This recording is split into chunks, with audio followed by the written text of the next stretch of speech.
Duelo de setores. Eu sei que vocês gostam de comparações, então a gente tá trazendo aqui. Fica nesse vídeo até o final. Olá a todos, meu nome é Gabriela Mosman, sou analista de investimentos da Suno e tô aqui para analisar duas empresas do setor financeiro. Hoje a gente vai comparar Itaú e Banco do Brasil. Para isso, a gente vai dar uma olhadinha no Suno Analítica, tá? Eu já tô aqui com os dois ativos abertos. Só para a gente entender um pouquinho aqui, a gente vai analisando cada um, comparando com o outro, vendo as suas diferenças para você também poder entender o que é melhor, o que é pior e por aí vai. Dando uma olhada aqui no histórico aí dos últimos 5 anos, só para você entender um pouquinho, aí a gente tá com o Itaú a seus R$28 a cotação. A gente vê que sim, teve uma grande queda na pandemia do coronavírus, os grandes bancos eles não conseguiram se recuperar em muito. A variação do Itaú nos últimos 12 meses está de 15%, 15,17%, mas isso porque hoje a gente está gravando em junho e vai pegar junho de 2020, não pegou essa grande queda que foi em março. Então tem uma variação positiva, né? Mas ele ainda não retomou aos patamares antes da pandemia. Já aqui o Banco do Brasil tá nos seus R$ 33,60, ele tá bem descontado, olhando só o gráfico, tá, pessoal?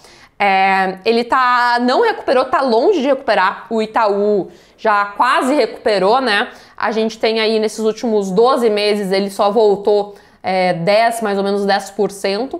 Então é importante também, pessoal, vocês entenderem esse perigo, digamos, de olhar só os últimos 12 meses. Porque você olha último 12 meses, nossa, subiu 10,23%, nossa, que legal, mas caiu aqui um monte.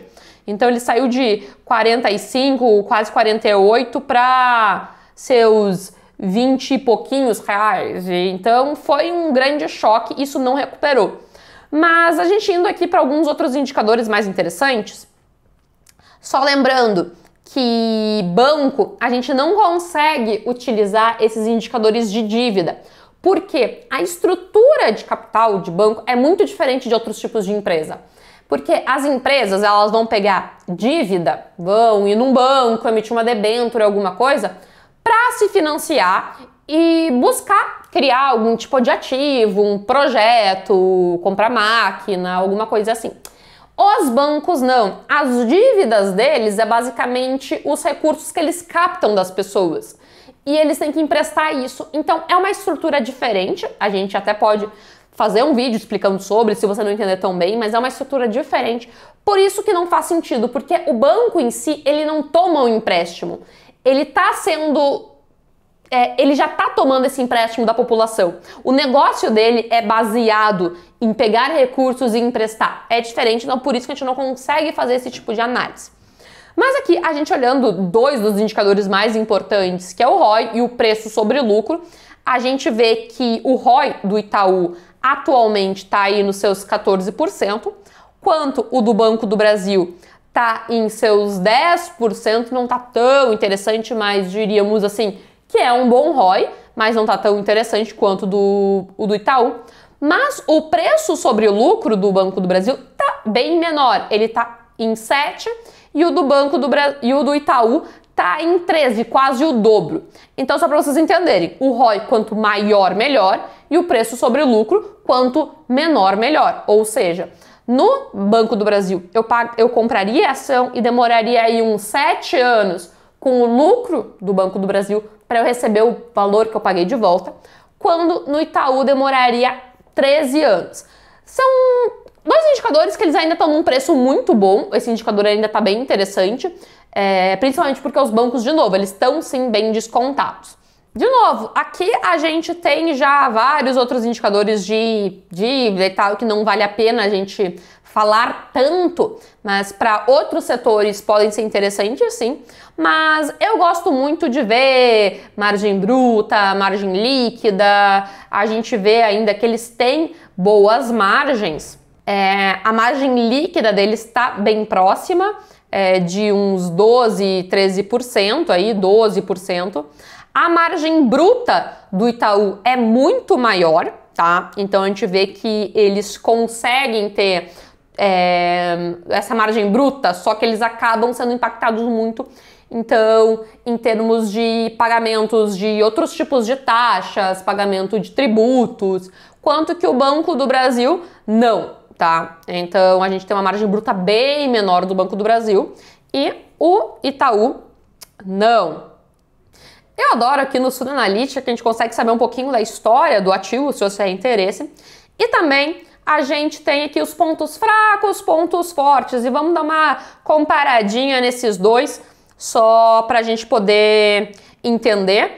Então, a gente tem aqui no Itaú uma capilaridade e escala, ou seja, a gente vê o banco no Brasil como um todo, né? É uma marca muito forte, então normalmente quando você pensa num bom banco, você já vincula o Itaú. E ele tem um ótimo, realmente, histórico de rentabilidade e alocação de capital, ele é um dos bancos mais rentáveis do mundo. Já o Banco do Brasil, ele também tem essa escala e capilaridade. Ele é uma empresa, digamos, too big to fail, né? Então, ela é tão estratégica para o governo federal e por ter esse vínculo do governo federal que é muito difícil ela vir a quebrar, porque ela pode ter ajuda do governo. E ela tem uma posição, sim, de destaque no seu mercado. Então, ele é um dos grandes bancos. Em termos de desvantagem, o Itaú, ele tá num setor que está tendo uma concorrência crescente. A gente vê muita fintech, banco digital. É um setor altamente regulado e ele tem uma grande dependência de atividade de crédito. Basicamente, onde que o banco ele ganha dinheiro? Em emprestar dinheiro e cobrar altas taxas, tá?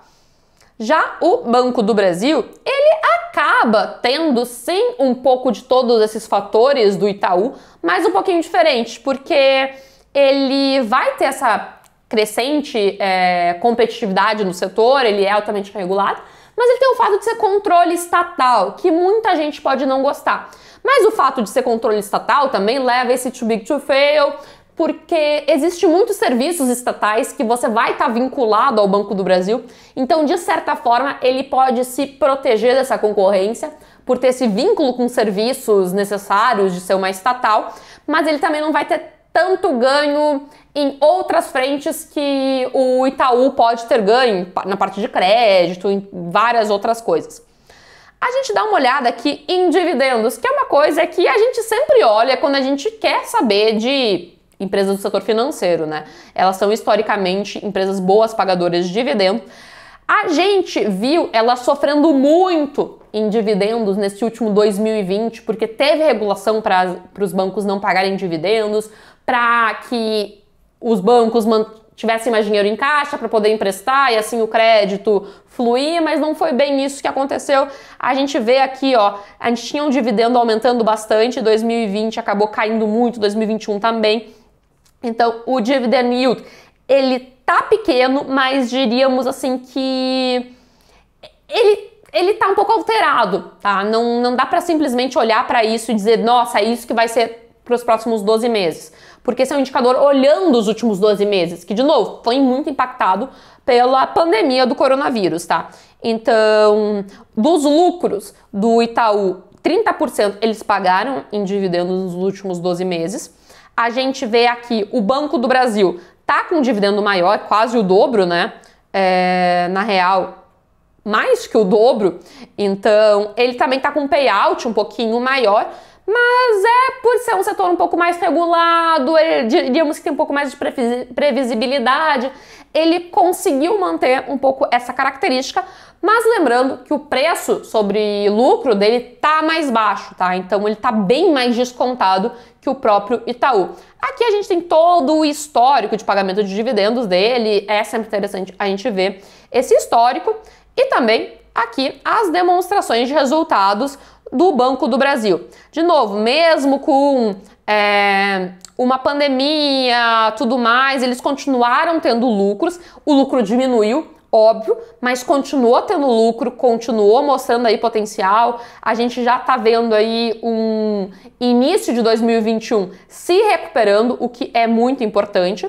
O Itaú, deixa eu trazer aqui as informações, também ele diminuiu os lucros em 2020, mas teve lucro, o que é muito importante, e já está mostrando essa recuperação nos lucros, que provavelmente vai mostrar uma recuperação em dividendos futuros, tá bom? Só para vocês entenderem, a gente está com um dividend yield bem baixo para eles, mas o que tudo indica é que isso vai recuperar. Gente, são duas empresas ótimas. O Itaú, ele apresenta maiores rentabilidades, ele apresenta esse maior potencial, digamos assim, de crescimento, mas o Banco do Brasil, ele tá mais descontado e ele tá num setor mais estratégico, num momento estratégico para o governo, eu digo. Então, no momento de incerteza, ele se torna uma alternativa interessante. Eu não consigo dizer, basicamente, que um é muito melhor do que o outro, que cada um tem seus critérios, e eu deixo para você as suas considerações. O que você acha? Se você tivesse que escolher um desses dois ativos para investir hoje, qual você escolheria? Deixa aqui nos comentários. E também não se esqueça de colocar nos comentários quais são as empresas, setores que vocês querem ver aqui nesse quadro, que com certeza vai ser muito bacana. Eu encontro você num próximo vídeo.